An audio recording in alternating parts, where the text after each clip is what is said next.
জানিয়ে দেব সর্বশেষ আপডেট বাংলা সংবাদ। শুরুতেই শিরোনাম। আওয়ামী লীগের মতো করলে একই দশা আমাদেরও হবে, মির্জা ফখরুল। এদিকে জাতিসংঘের সামনে 15 বছর বিএনপি যা করেছে, আওয়ামী লীগ এবার তাই করবে, থাকছে বিস্তারিত প্রতিবেদন। এবং সর্বশেষ জানিয়ে দেব অন্তর্বর্তী সরকার যাতে নিজেরাই নিজেদের ব্যর্থতার কারণ না হয়ে দাঁড়ায়, তারেক রহমান।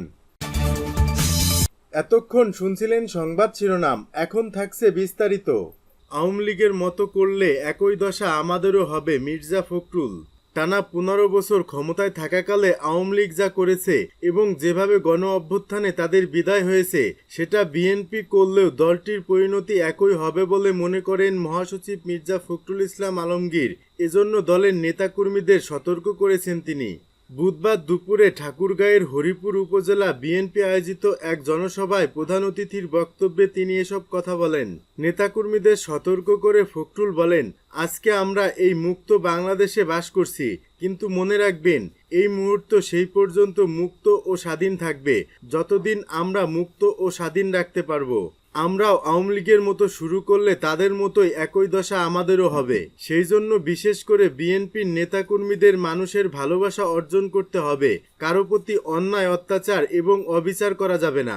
বিএনপি মহাসচিব বলেন, ফ্যাসিবাদী হাসিনা সরকার আন্দোলনে 2000 ছাত্র জনতাকে খুন করেছে। অনেকের হাত পা ছুটে গেছে, কারো মাথার খুলি উড়ে গেছে। সংখ্যালঘু সম্প্রদায়কে নির্ভয় দিয়ে বিএনপি মহাসচিব বলেন, দেশে হিন্দু সম্প্রদায়ের মানুষেরা আমাদের আমানত, তাদের রক্ষা করার দায়িত্ব আমাদের। আল্লাহ তাআলা বলেছেন, যে আমানতের খেয়ানত করে সে মুমিন না, তাই এই আমানতকে রক্ষা করতে হবে। সামনে তাদের পূজা আসছে, সেখানে কোথাও যেন কোনো অঘটনা না ঘটে, কারো কোথাও কোনো সম্পত্তি সহ আত্মীয় স্বজনদের উপর যেন অত্যাচার না হয়, সে বিষয়ে সবাইকে সতর্ক থাকতে হবে। নির্বাচন প্রসঙ্গে ফখরুল বলেন, অতীতে মানুষ ভোট দিতে পারেনি, তাই সবাই যেন ভোট দিতে পারে। যার ভোট সেই দেবে, যাকে খুশি তাকে দেবে। সেই ভোটের মধ্য দিয়ে আমরা আমাদের প্রতিনিধি নির্বাচন করব। আগের সিস্টেম থেকে বেরিয়ে আসার এবং ঠিক করার জন্য বর্তমান সরকারকে সময় দিতে হবে। তারা নিরপেক্ষ মানুষ, কোনো দল করে না, কিন্তু দেশটাকে ভালোবেসে দেশের জন্য কিছু কাজ করতে চান। তাই অন্তর্বর্তী সরকারকে সবার সহযোগিতা করতে হবে। ভারত প্রসঙ্গে তিনি বলেন, ভারত অনেক খারাপ কাজ করে, সীমান্তে গুলি করে মানুষ মারে। আমরা ভালোভাবে থাকতে চাই তাদের সাথে, প্রতিবেশী হিসেবে থাকতে চাই তাদের সাথে, কিন্তু আমাদের সাথে কোনো অন্যায় করা হলে তার প্রতিবাদ আমরা জানাবো। জাতিসংঘের সামনে 15 বছর বিএনপি যা করছে, আওয়ামী লীগ এবার তাই করবে। গত 15 বছর ধরে জাতিসংঘের সাধারণ অধিবেশন চলাকালীন সময়ে জাতিসংঘ সদর দপ্তরের সামনে যুক্তরাষ্ট্র বিএনপির নেতাকর্মীরা যা যা করেছিল, এবার তাই করবেন যুক্তরাষ্ট্র আওয়ামী লীগের নেতাকর্মীরা। এজন্য তারা প্রস্তুতি নিচ্ছেন। জাতিসংঘের 79তম সাধারণ অধিবেশনে যোগ দিতে 22 সেপ্টেম্বর নিউ ইয়র্কে আসছেন প্রধান উপদেষ্টা ডক্টর মোহাম্মদ ইউনূস। তার আগমনের প্রতিবাদে জেএফকে বিমানবন্দর এবং জাতিসংঘ সদর দপ্তরের সামনে বিক্ষোভ সমাবেশ করবে যুক্তরাষ্ট্র আওয়ামী লীগ ও সহযোগী সংগঠন।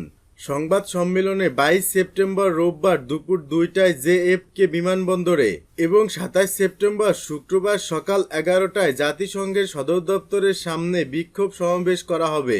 সংবাদ সম্মেলনে লিখিত বক্তব্যে বলা হয়, জাতির পিতা বঙ্গবন্ধু শেখ মুজিবুরের নেতৃত্বে এবং 30 লাখ শহীদের রক্তে রঞ্জিত অর্জিত আমাদের স্বাধীনতা, সেই স্বাধীনতাকে অস্বীকার করে শিক্ষার্থীদের কোটা সংস্কার আন্দোলনকে হাতিয়ার হিসেবে ব্যবহার করে অসাংবিধানিকভাবে জোরপূর্বক অন্তর্বর্তীকালীন দখলদার সরকারের প্রধান উপদেষ্টা হিসেবে ডক্টর ইউনূস দেশে নৈরাজ্য ও পৈশাচিক হত্যাকাণ্ড চালিয়ে যাচ্ছেন। ডক্টর ইউনূস এযাবৎ 5000-এর অধিক পুলিশ, ছাত্র, সংখ্যালঘু সাধারণ মানুষ ও আওয়ামী লীগের নেতাকর্মী হত্যা এবং আনুমানিক 10,000 নেতাকর্মীকে মিথ্যা মামলায় গ্রেপ্তার ও মামলা দায়ের করেছে। লিখিত বক্তব্যে বলা হয়েছে, দেশের জনগণ শান্তিতে বসবাস করতে পারছে না। অনির্বাচিত অবৈধ দখলদার সরকারের দমন নীতি ও বিশৃঙ্খলা সৃষ্টির কারণে দেশে আইন বিচার বলে কিছু নেই। পশ্চিমা দেশগুলোর মতো ডক্টর মোহাম্মদ ইউনূস জনগণ বিচ্ছিন্ন সর্বোচ্চ ব্যাংক সুদের সফল ব্যবসায়ীদের একজন। দেশ পরিচালনায় কোনো ধরনের ক্ষমতা তার নেই। নিজেই বলেছেন ছাত্ররা তাকে নিয়োগ দিয়েছেন। তাই স্বাভাবিকভাবে জনগণের নিকট তার কোনো দায়বদ্ধতা নেই। সংবাদ সম্মেলনে বলা হয়, দেশের প্রচলিত নিয়ম আইন ভঙ্গ করে দেশের বিশ্ববিদ্যালয় থেকে শুরু করে স্কুল শিক্ষকদের ছাত্রদের দ্বারা পদত্যাগে বাধ্য করার ফলে শিক্ষা প্রতিষ্ঠানসমূহে অচল অবস্থার সৃষ্টি হয়েছে। প্রশাসনের অবস্থা আরও করুণ। ডিসিরা পর্যন্ত সচিবালয়ে ব্যায়াম করা শুরু করেছে, যা স্বাধীনতার 53 বছরে ঘটেনি। সংবাদ সম্মেলনে লিখিত বক্তব্যে বলা হয়, ডক্টর মোহাম্মদ ইউনূস বাংলাদেশের সংবিধান লঙ্ঘন করে জনগণের ম্যান্ডেট না নিয়ে অবৈধ ছাত্রদের নিয়োগপ্রাপ্ত প্রধান উপদেষ্টা হিসেবে জাতিসংঘের সাধারণ অধিবেশনে অংশগ্রহণ করার যে সংবাদ সম্মেলনে লিখিত বক্তব্যে বলা হয়, ডক্টর মোহাম্মদ ইউনূস বাংলাদেশের সংবিধান লঙ্ঘন করে জনগণের ম্যান্ডেট না নিয়ে অবৈধভাবে ছাত্রদের নিয়োগপ্রাপ্ত প্রধান উপদেষ্টা হিসেবে জাতিসংঘের সাধারণ অধিবেশনে অংশগ্রহণ করার যে কোনো ম্যান্ডেট আইনগত বৈধতা নেই। দেশে হাজার হাজার শহীদদের রক্তের উপর পা দিয়ে অবৈধ প্রধান উপদেষ্টা আসন্ন জাতিসংঘের সাধারণ অধিবেশনে অংশগ্রহণ করা সমীচীন হবে না। আমরা এর তীব্র প্রতিবাদ ও ঘৃণা প্রকাশ করছি।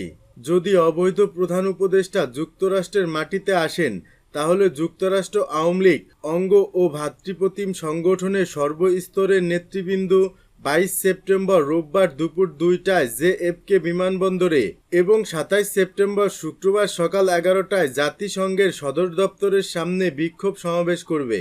সংবাদ সম্মেলনে বলা হয়, অবৈধ সরকারের অগণতান্ত্রিক, অসাংবিধানিক গণহত্যা ও দেশব্যাপী নৈরাজ্য সৃষ্টির বিরুদ্ধে জনগণ ঐক্যবদ্ধভাবে প্রতিরোধ গড়ে তুলবে। অন্তর্বর্তী সরকার যাতে নিজেরাই নিজেদের ব্যর্থতার কারণ না হয়ে দাঁড়ায়। তারেক রহমান। অন্তর্বর্তী সরকার যেন নিজেরা নিজেদের ব্যর্থতার কারণ না হয়, সেদিকে খেয়াল রাখার পরামর্শ দিয়েছেন বিএনপির ভারপ্রাপ্ত চেয়ারম্যান তারেক রহমান। আন্তর্জাতিক গণতন্ত্র দিবস উপলক্ষে রাজধানীর নয়াপল্টনে আয়োজিত এক সমাবেশে ভার্চুয়ালি যোগ দিয়ে তিনি এ কথা বলেন। তারেক রহমান বলেন, এই অন্তর্বর্তী সরকারকে কোনোভাবেই ব্যর্থ হতে দেওয়া যাবে না। দেশে এবং বিদেশ থেকে নানা উস্কানিতেও জনগণ অন্তর্বর্তী সরকারকে ব্যর্থ হতে দেবে না। তবে অন্তর্বর্তী সরকার যাতে নিজেরাই নিজেদের ব্যর্থতার কারণ না হয়ে দাঁড়ায়, সে ব্যাপারে তাদেরকেও সতর্ক থাকতে হবে। বিএনপির ভারপ্রাপ্ত চেয়ারম্যান আরও বলেন, সংস্কারের পথ ধরে নির্বাচনী রোডম্যাপে উঠবে বাংলাদেশ। তবে এ সরকার যেন পথ হারিয়ে না ফেলে, সেদিকে খেয়াল রাখতে হবে। গত 15 বছরে আওয়ামী লীগ দেশে মাফিয়া শাসন কায়েম করেছে বলে অভিযোগ করেন তারেক রহমান। তিনি বলেন, বিচার বিভাগ সহ প্রতিটি প্রতিষ্ঠানে ফ্যাসিবাদী কায়েম করেছে তারা। পতিত স্বৈরাচার পলায়ন করলেও তাদের দোসররা এখনও রয়ে গেছে। তারেক রহমান বলেন, নির্বাচন কমিশন ও প্রশাসন এমনভাবে সংস্কার করতে হবে যেন সবার কাছে গ্রহণযোগ্য হয়।